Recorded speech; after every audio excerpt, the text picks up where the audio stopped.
राज्यातले bank lockers हे आता सुरक्षित नाहीत अशी एक घटना मुंबईतल्या एका बँकेमध्ये घडली आहे। लॉकरमध्ये ठेवलेलं अर्धा किलो सोनं लॉकरमधनं लंपास झालंय। कसं काय ते बघूयात।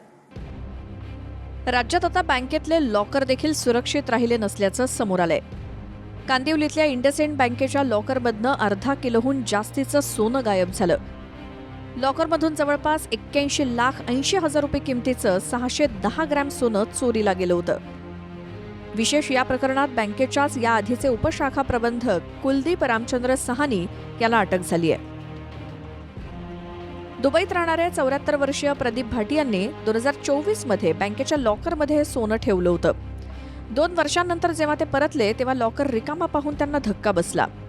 तक्रारीनंतर शोध सुरू झाला तेव्हा तत्कालीन बँक उपशाखा प्रबंधकाच्या खात्यावर 2 वर्षात 9 कोटींचे व्यवहार आढळले।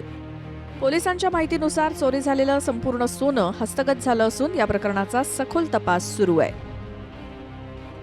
Bureau report TV9 Marathi.